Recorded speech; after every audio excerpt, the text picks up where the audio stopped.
before I mill these logs, I gotta move this. Before I move this, I gotta go unload those. And before I go unload those, I gotta move a bunch of that.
I decided these are light enough. I could just haul them over where the rest of the scrap from this big log is gonna go. So I don't need to like do a separate run with my mini skidder. I can just lug them over there.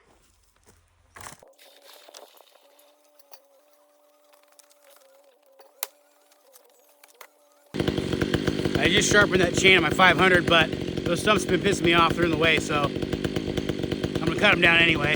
I'll just have to sharpen it later. Dang it.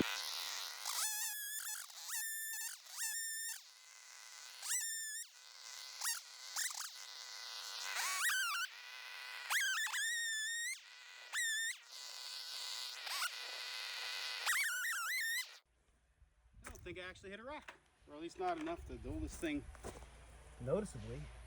It's pretty sharp.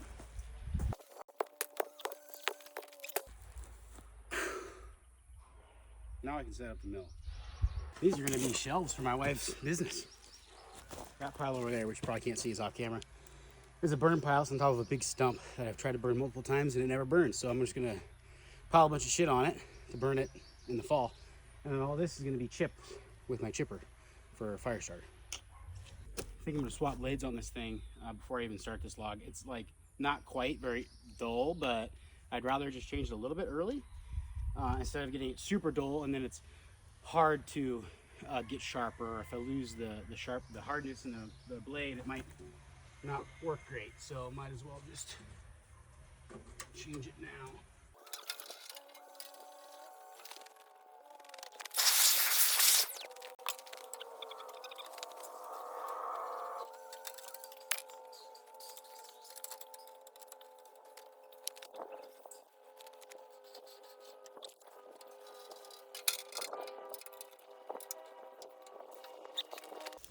I took a sharp blade out of the inside of this, so now I'm going to put the dull one backwards on the outside, if that makes sense.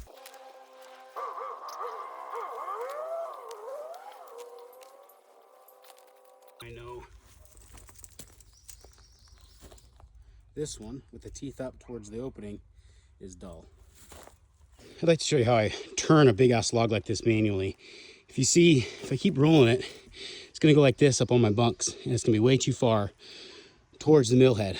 So I gotta turn it, which means I gotta pivot that end this way or this way, this end back. So what I figured is I put a little wedge right here. So this side can't move and I'll go to the light end, the smaller end, and rotate that with my cant hook. This side won't move, it'll roll that one forward and then it'll line me up to where I can get it on the saw.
Now, in order to get the center of the log right here, which is the big end, parallel with the bunk and centered with the pith at the narrow end, instead of taking all the bark off, because it literally fell right onto pine needles, and then I brought it here and it was sitting on wood chips, so there's no rocks or anything in it.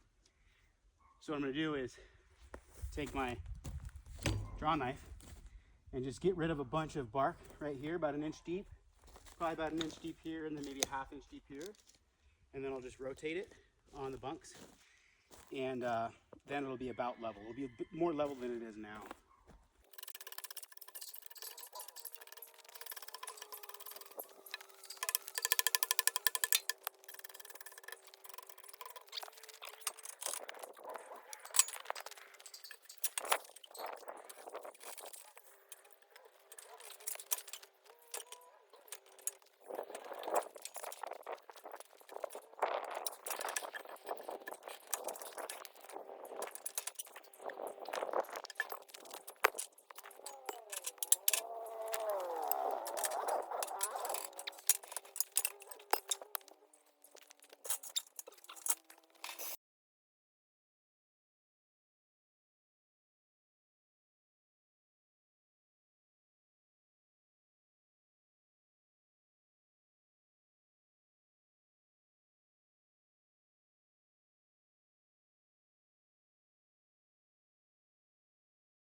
I mean, come on with it.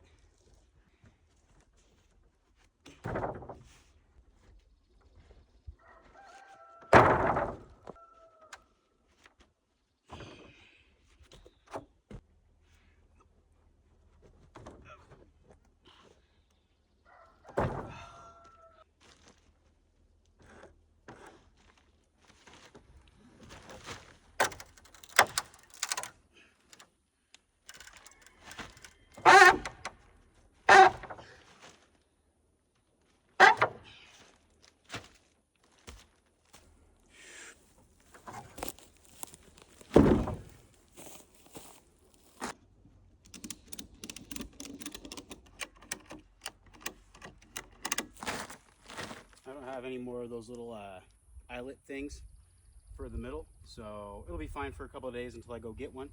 But at least those two will keep the ends from getting all weird. Milled up a couple of big ass beams today. They're both 11 3/8 inches wide. This one is 4 3/4 inches thick. This one's like 5 7/8 inches thick. I couldn't quite get a full 6 inch thicker out of it because the mill couldn't take it. But Yeah, they're huge. This is gonna be the front beam for my gym. This is gonna be the back beam for my gym. Now I just need basically posts and all the filler wood. But yeah, I'm excited.